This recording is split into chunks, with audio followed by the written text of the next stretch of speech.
Shalom semuanya. Saat ini kita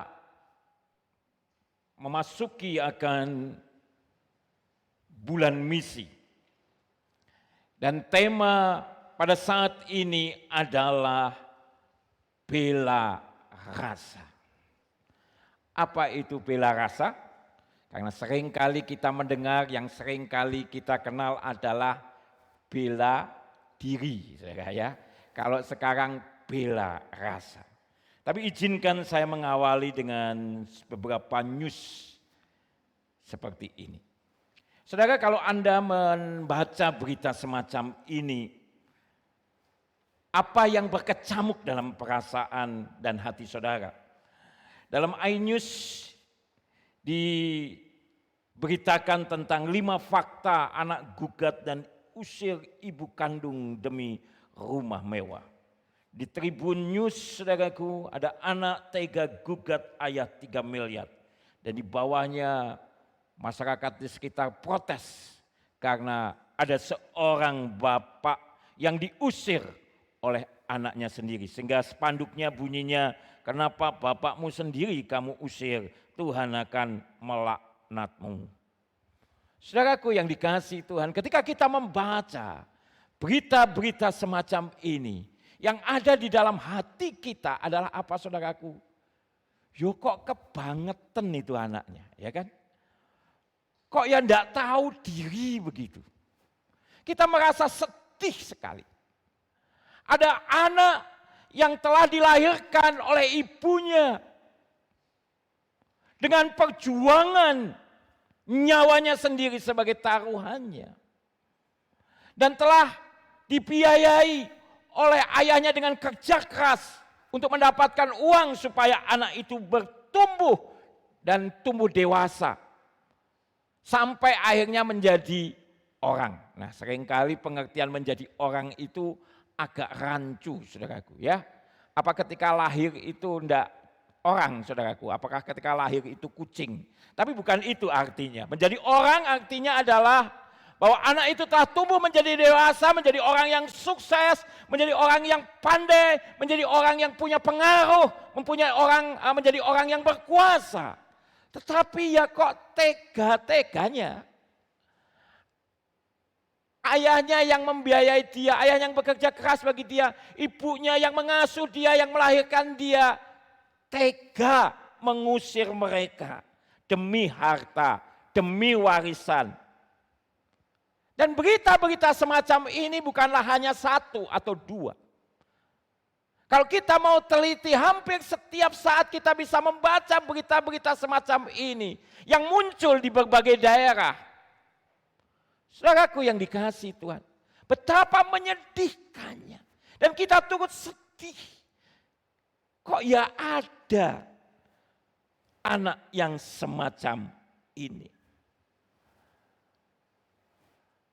Padahal kita tidak kenal. Kita tidak kenal dengan ayah yang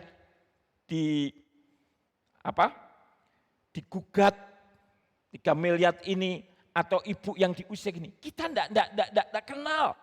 Bahkan kita tidak ketemu. Dan kita hanya tahu dari berita itu. Tetapi itulah yang dinamakan saudaraku dengan rasa empati, simpati kita. Dan itu adalah bela rasa. Yaitu bentuk kepedulian. Tapi bela rasa bukan hanya sekedar simpatik saudaraku. Tetapi mempraktekkan dalam kehidupan kita sehari-hari. Dengan kita mau peduli dan menolong.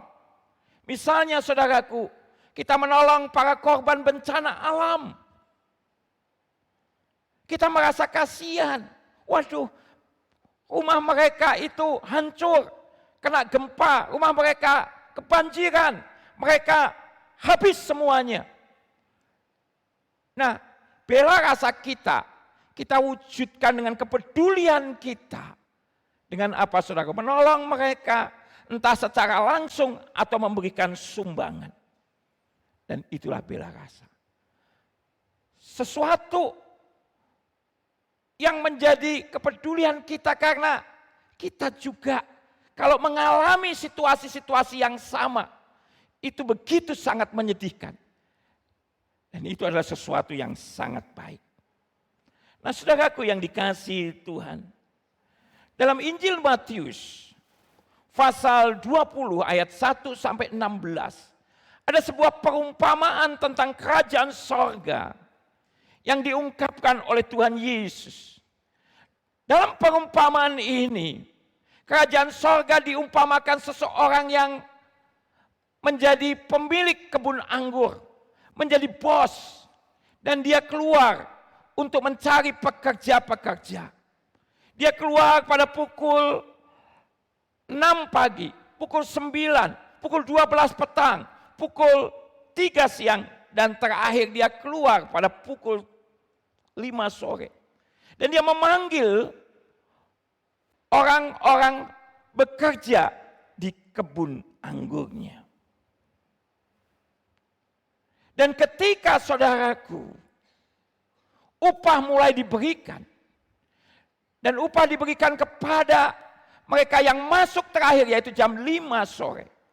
Mereka semuanya terkejut, khususnya bagi mereka yang bekerja lebih awal.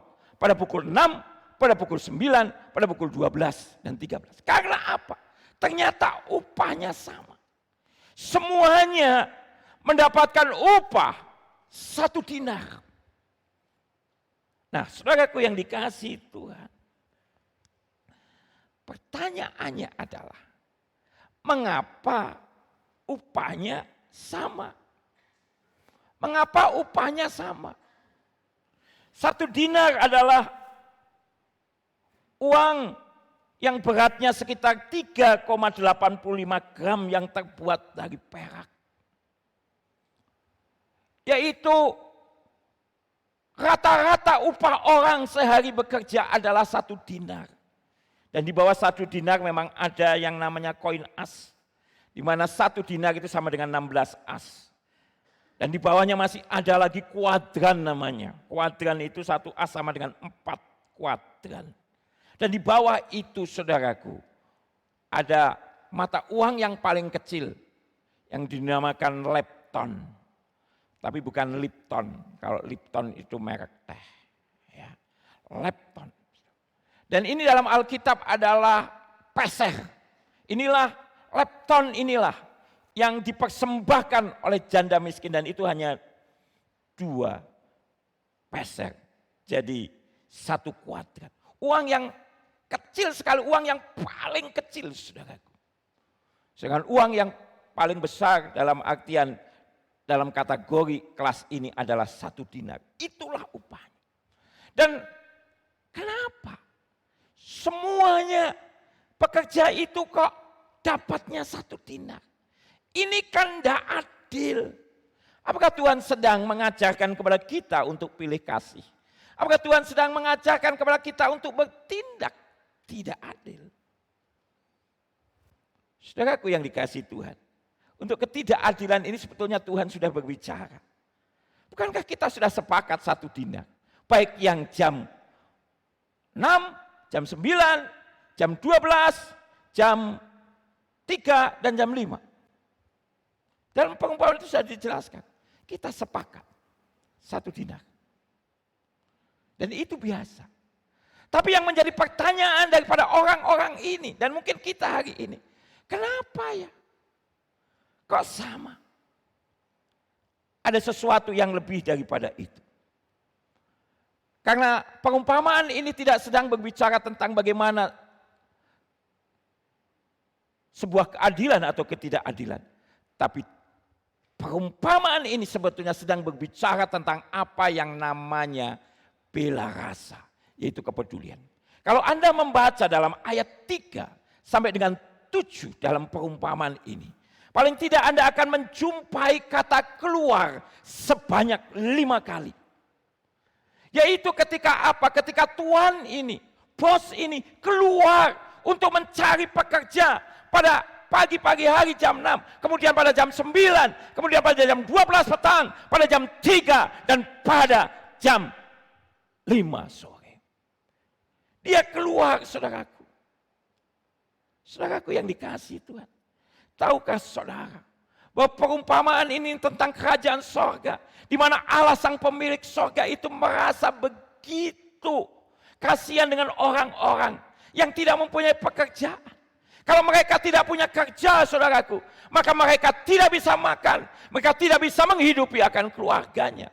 Dan itulah yang menyebabkan dalam perumpamaan ini, bos ini keluar beberapa kali, sampai 5 kali. Perumpamaan ini berbicara tentang bela rasa Allah kepada orang-orang yang sedang membutuhkan. Perumpamaan ini berbicara tentang kepedulian Allah terhadap dunia ini. Sampai dia keluar 5 kali untuk mencari orang-orang yang membutuhkan. Orang-orang yang kelaparan, yang tidak dapat kerja. Bapak, Ibu, saudaraku yang dikasihi Tuhan. Lihat. Sampai 5 kali. Ketika Tuhan itu lihat, oh ini ngasih nganggur. Berarti dia tidak bisa makan hari ini. Dia panggil untuk bekerja. Oh ini masih nganggur. Jam 12 siang dia keluar lagi. Nganggur ya? Iya Tuhan. Kami tidak bisa makan. Yuk kerja. Saudara, ini bukan bicara tentang satu dinar. Tapi perumpamaan ini ingin berkata bahwa Allah yang di sorga menaruh belas kasihan, menaruh kepedulian. Dan itu ditulis oleh Injil Matius pasal 9 ayat 36 dalam terjemahan baru yang biasa kita baca ditulis demikian. Melihat orang banyak itu, tergeraklah hati Yesus oleh belas kasihan. Karena mereka lelah dan terlantar seperti domba yang tidak bergembala. Ini juga yang dilihat dalam perumpamaan tadi. Orang ini nganggur. Lelah terlantar, tidak punya penghasilan. Tidak punya harapan. Dan hal yang sama dilihat oleh Yesus. Dalam terjemahan bahasa Indonesia sehari-hari, ayat ini ditulis demikian. Waktu dia melihat orang banyak yang datang kepadanya itu, dia merasa kasihan sekali. Ya. Merasa kasihan sekali. Bukan kasihan lu gitu ya, kasihan sekali. Gitu. Karena mereka dalam kesusahan. Dan sangat membutuhkan pertolongan seperti domba yang tidak mempunyai gembala. Kesusahan. Saudaraku yang dikasihi Tuhan, Yesus tergerak belas kasihan. Karena mereka seperti domba yang tidak bergembala. Nah saudaraku yang dikasihi Tuhan, kenapa Tuhan memberikan sebuah ungkapan seperti domba yang tidak bergembala? Karena Tuhan itu tahu persis bagaimana kalau domba itu tidak mempunyai gembala, saudaraku. Mereka itu pasti tercerai-berai. Dan mereka itu menjadi domba yang tidak ada yang melindungi. Tidak bisa menuju ke tempat yang terbaik, yang aman. Makanya dalam Mazmur 23, ia menuntun aku ke padang rumput yang hijau. Ia menuntun aku ke air yang tenang. Karena domba itu binatang yang bodoh, saudaraku. Dia tidaklah sekuat seperti singa yang punya kekuatan cakar dan taring yang tajam. Dia juga bukan seperti gajah dengan punya kekuatan tubuh dan tenaga yang begitu besar dan raksasa. Bahkan dia juga bukan seperti bunglon yang bisa merubah warnanya supaya musuhnya terkecoh. Dia adalah binatang yang bodoh. Kalau tidak ada gembalanya, saudaraku, maka dia akan tercerai-berai. Kalau dia tidak ada gembalanya, maka para pemangsa-pemangsa buas akan memakan dia habis.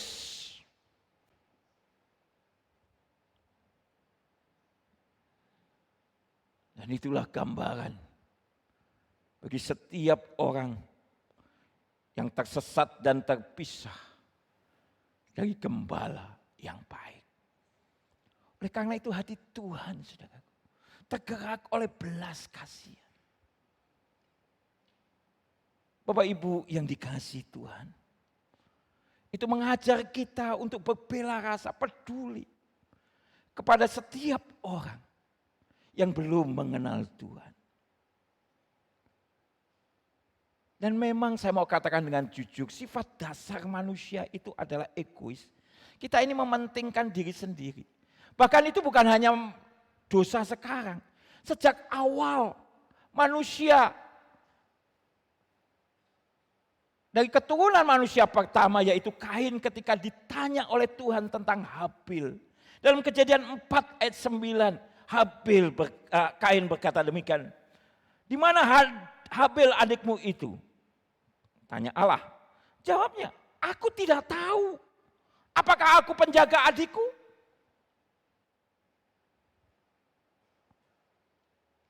Padahal Kain tahu persis. Dia yang membunuh Habil. Apakah aku penjaga adikku? Saudaraku yang dikasihi Tuhan. Sifat egois manusia itu sejak dahulu kala. Bahkan sejak keturunan manusia yang pertama. Dan seringkali ada banyak anak-anak Tuhan juga yang mementingkan dirinya sendiri. Pokoknya aku sudah selamat, aku sudah kenal Tuhan. Aku tidak peduli lagi keluargaku atau orang lain yang belum mengenal Tuhan, sahabat.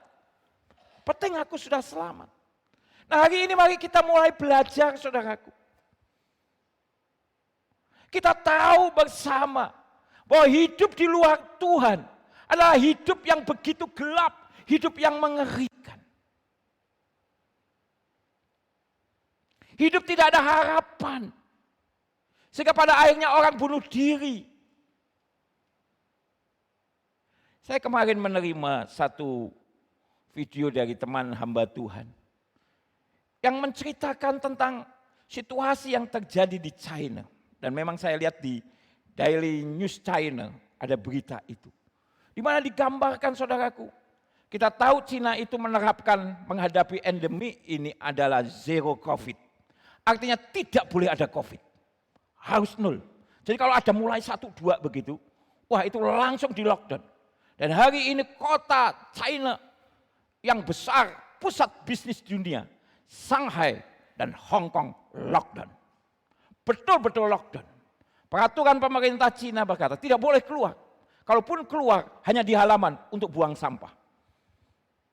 Dan karena tekanan yang begitu berat, saudaraku, dalam video itu ada orang-orang yang bunuh diri dengan menjatuhkan diri dari apartemen. Di apartemen ini ada, di apartemen sana ada, di apartemen sana lagi. Bahkan ada orang-orang yang karena stresnya, saudaraku, menabrakkan kepala mereka ke tembok sampai pecah. Begitu mengerikan. Kenapa? Karena tidak punya pengharapan. Orang kalau di luar Tuhan tidak punya pengharapan. Ya sudahlah, daripada ngadepin semacam ini, lebih baik aku mati selesai. Padahal kita tahu kehidupan tidaklah selesai ketika kita meninggalkan dunia yang fana ini. Karena ada sesuatu yang kekal. Dan itu yang Tuhan berikan kepada setiap kita. Ada banyak juga berita ketika orang sakit dan dokter berkata, sudah hands up. Mereka putus asa dan pada akhirnya mereka bunuh diri. Dan itu juga terjadi di negara kita. Padahal kita punya Tuhan yang sanggup menolong, sanggup menyembuhkan, dan sanggup memulihkan. Saudaraku yang dikasihi Tuhan. Mari. Tuhan ingin menjadikan kita sebagai alat di tangannya. Dalam sebuah teks di kitab Yehezkiel, pasal 22 ayat 29 sampai dengan 30.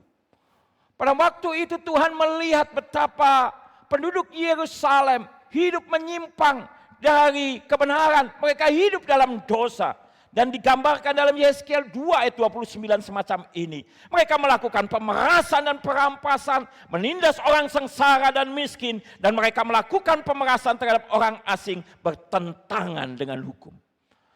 Dan ayat selanjutnya setelah Tuhan melihat kehidupan yang berdosa itu, Tuhan berkata demikian, aku mencari di tengah-tengah mereka seorang yang hendak mendirikan tembok atau yang mempertahankan negeri itu di hadapanku, supaya jangan kumusnahkan, tetapi aku tidak menemuinya. Saudara, lihat.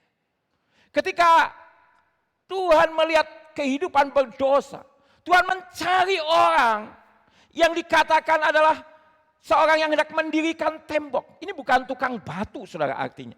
Mendirikan tembok dalam konteks ayat ini adalah, kita tahu bersama, tembok itu adalah menjadi perlindungan daripada sebuah kota.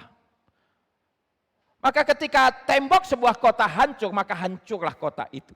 Jadi ketika tembok Yeriko dihancurkan, hancurlah kota itu.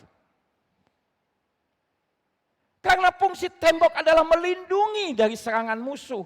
Fungsi tembok juga memberikan rasa aman. Dan Tuhan memanggil orang yang akan mendirikan tembok itu, yaitu orang yang memberikan kebenaran bahwa di dalam nama Tuhan Allah ada pertolongan, di dalam nama Tuhan Allah ada pengharapan, di dalam nama Tuhan Allah ada kehidupan.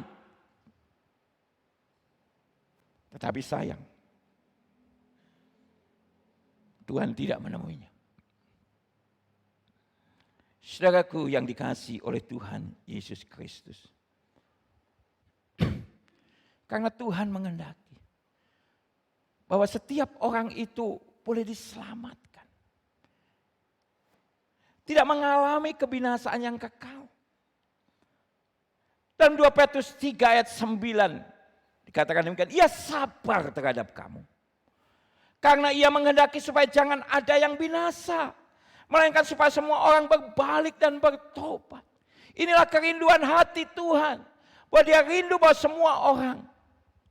Dia rindu bahwa semua keluarga kita, keluarga besar kita, sahabat-sahabat kita, orang-orang yang kita kasih, orang-orang di sekitar kita boleh diselamatkan. Jangan kita merasa, aku sudah selamat. Saudara, ada mungkin suami kita, ada mungkin istri kita, ada mungkin orang tua kita, ada mungkin anak kita, ada mungkin sahabat kita, rekan kerja kita yang belum diselamatkan. Inilah panggilan kita. Karena anak manusia datang untuk mencari dan menyelamatkan yang hilang. Dan hal yang sama yang seharusnya menjadi panggilan kita. Dan ketika satu orang itu bertobat, saudaraku, wah, terjadi gegap gempita di sorga. Seperti tertulis dalam Lukas 15 ayat 7 yang berkata, ada sukacita di sorga karena satu orang berdosa yang bertobat. Lebih daripada sukacita karena 99 orang benar yang tidak memerlukan pertobatan.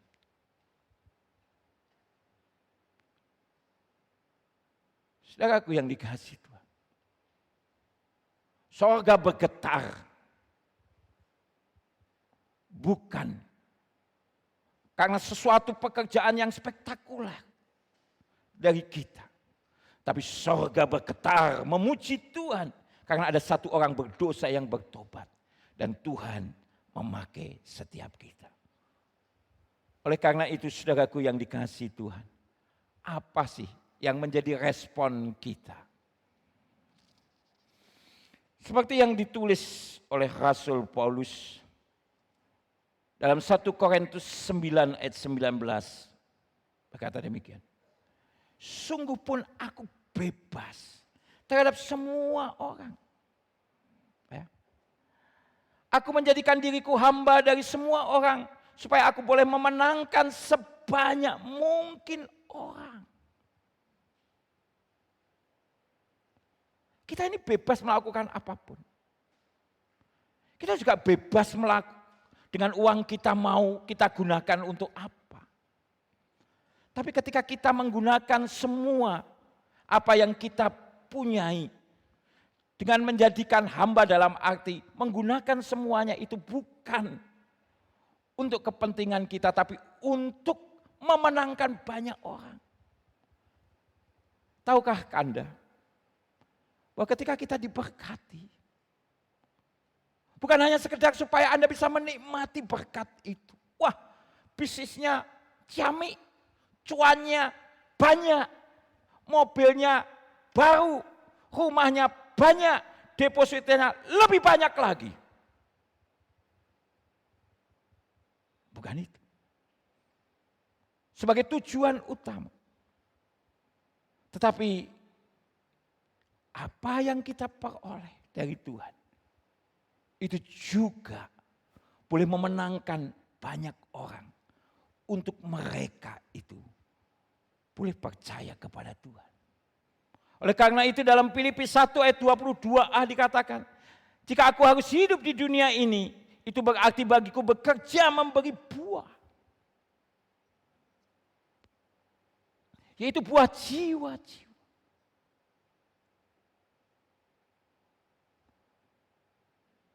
Makanya kemanapun ya, kalau kita ini pergi ya saya, dengan keluarga, kita terus bagaimana ya sambil kita pergi bisa pelayanan, sambil kita pergi ya kita bisa berdoa keliling ya di mobil gitu ya, doa untuk sawah-sawah supaya menghasilkan, mereka juga boleh diberkati Tuhan dan satu kali kenal Tuhan. Bukan hanya sekedar kita, wah nyaman sini kita naik mobil baru kita.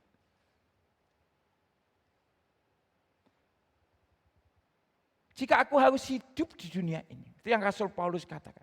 Jika aku harus hidup, kita diberi kesempatan oleh Tuhan untuk hidup. Itu berarti bagiku bekerja memberi buah. Dan memang itu menjadi hamba itu kan, ya kita harus care, harus peduli, ya kan. Tapi itulah panggilan kita semuanya. Karena apa saudaraku?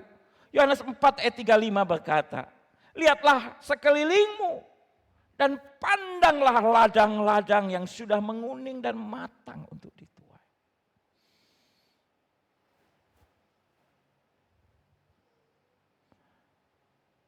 Kita punya kepedulian begitu. Beberapa tahun yang lalu waktu saya berada di China, dalam sebuah retreat dari hamba-hamba Tuhan di China. 500 km dari arah kota Beijing. Saya sebetulnya tidak sedang altar call karena saya tahu mereka semua adalah hamba-hamba Tuhan. Saya tahu mereka sebagian juga pengusaha. Saya hanya berkata pada waktu itu, yuk buka hati kita.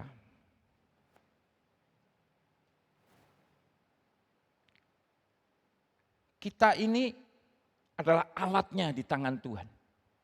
Apapun yang engkau punya, apapun karunia kita, talenta kita, apapun itu, yuk berikan pada Tuhan.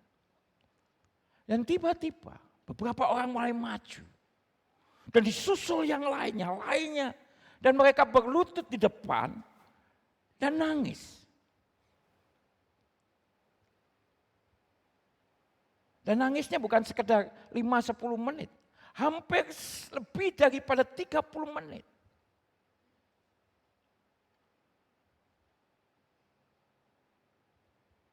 Dan melalui penterjemah yang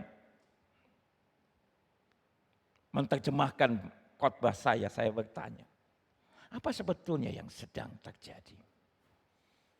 Dan mereka berkata, kami ini merasa berhutang. Kami ini dulu adalah orang yang berdosa. Orang yang tidak punya pengharapan. Kami tidak tahu kebenaran.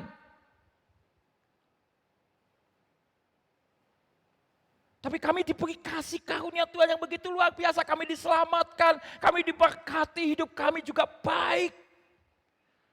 Kami menangis untuk setiap jiwa-jiwa. Seharusnya kami ini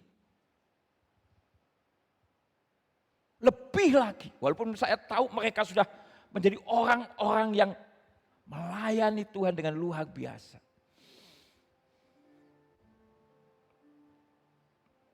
Bahkan ketika beberapa tahun sebelumnya saya dan Bulani dan Theo waktu itu masih kecil berkunjung ke China pertama kali dan memimpin satu persekutuan.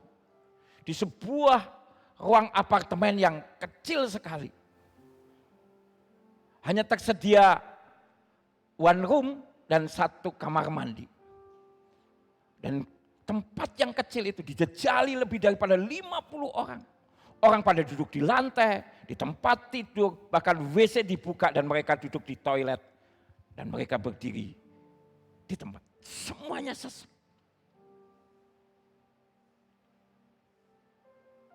Tapi hati mereka, Tuhan, Pak, saya berdoa, hati yang sama ada dalam hati kita.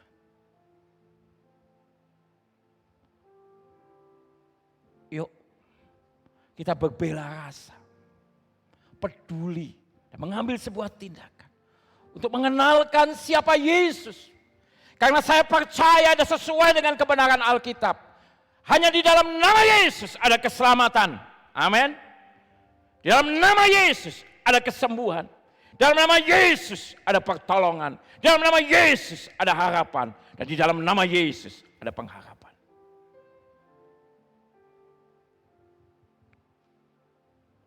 Saudaraku yang dikasihi Tuhan. Dan dengan jelas kitab Yudas berkata, ini bukan Yudas yang murid Yesus mati bunuh diri. Ini Yudas, saudara dari Tuhan Yesus. Dalam Yudas 1 ayat 22 sampai dengan 23a dikatakan, tunjukkanlah belas kasihan kepada mereka yang ragu-ragu. Bukan hanya orang yang belum percaya, tapi banyak orang Kristen juga yang ragu-ragu tentang keselamatannya, tentang hidupnya. Walaupun Kristen, tapi Kristen KTP, Kristen tanpa pertobatan. Hidup dalam dosa, masih bergelimang dengan dosa. Nah itu juga yang harus kita tolong. Selamatkanlah mereka dengan jalan merampas mereka dari api. Saudaraku yang dikasihi Tuhan, api yang mengerikan. Api yang tidak pernah kunjung padam. Karena saatnya manusia akan berdiri di tahta Allah. Entah Anda orang berkuasa atau orang yang sederhana.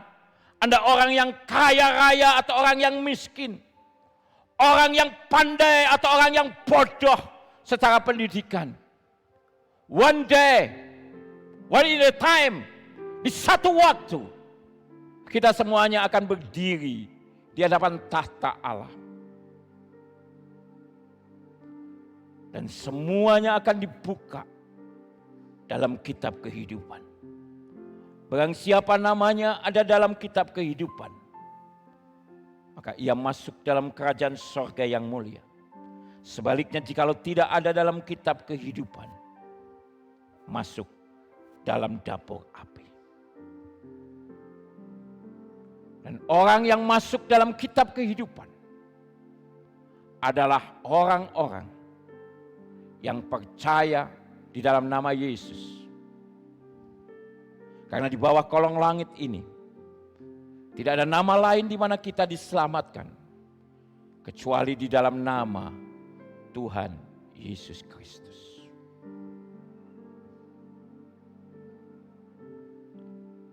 Oleh karena itu mari kita mencoba memahami kenapa malaikat surga bersukacita. Karena ada satu orang lagi, mereka berkata, yes, ada satu orang lagi yang tidak harus mati dalam kematian kekal yang sia-sia. Tapi menikmati kerajaan surga yang mulia. Itu sama saudara, seperti kita melihat keberhasilan orang gitu ya. Orang itu kan seneng ya. Kalau lihat seseorang itu sukses melampaui sesuatu, yes gitu ya saudaraku ya. Tapi kalau gagal gitu, gitu ya, rasanya lemas. Malaikat surga itu kayak gitu juga. Ketika lihat ada satu orang percaya Tuhan, hidup dalam kebenaran, yes mereka berkata. Jangan pernah main-main. Kita tahu hidup kita ini sementara.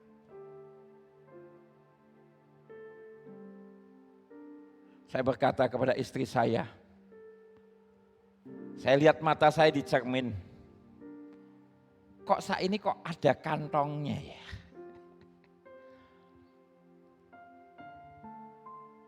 Ya wis tua, bilang. Dulu nggak ada loh, ya. Tapi itulah menunjukkan kelemahan kita. Coba lihat anakmu yang masih remaja, masih anak-anak, ono kantongnya ora? Ya lah, anak, saudara ya.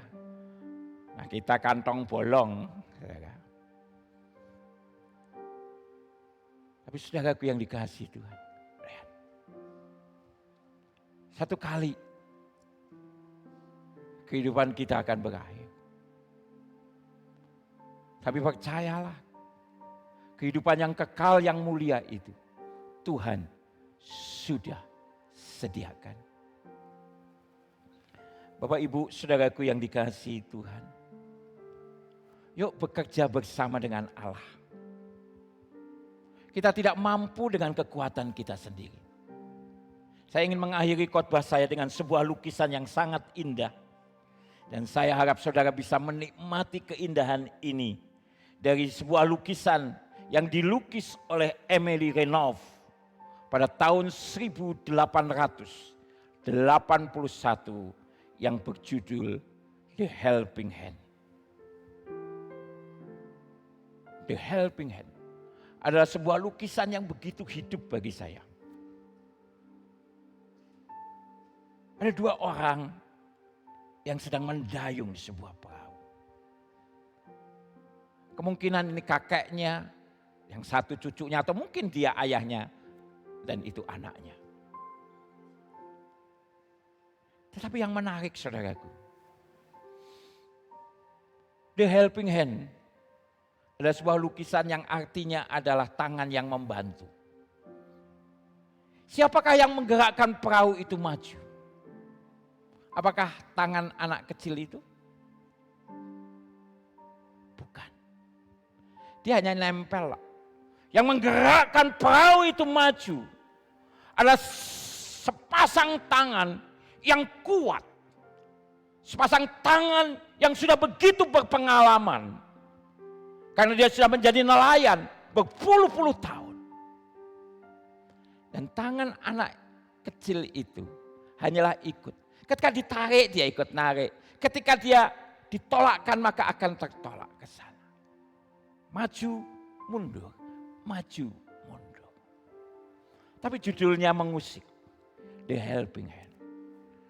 Seringkali kita merasa kita ini yang menolong Tuhan. Dengan memberikan segala sesuatu, talenta apapun. Kekayaan kita, enggak. Tapi kita itu sedang bergerak bersama dengan Tuhan.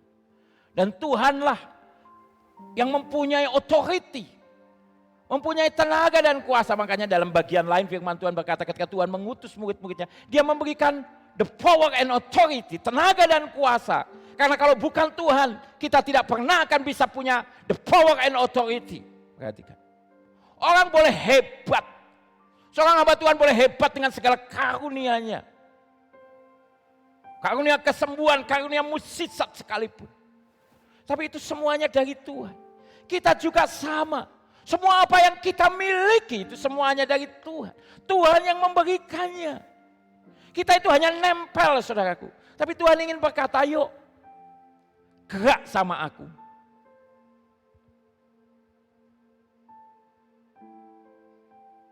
Maju, mundur kan, ditarik, ditolakkan, tarik, tolakkan. Kita ini hanya nempel. Tangan Tuhan yang akan memampukan kita untuk kita bicara. Besok minggu selanjutnya kita akan bicara tentang bagaimana kita bersaksi. Saudaraku yang dikasihi Tuhan, lihat betapa luar biasanya tangan Tuhan. Dia menggerakkan. Jadi, yuk kita bergerak bersama-sama dengan Tuhan. Selamat berbela rasa dan menjadi berkat. Tuhan memberkati.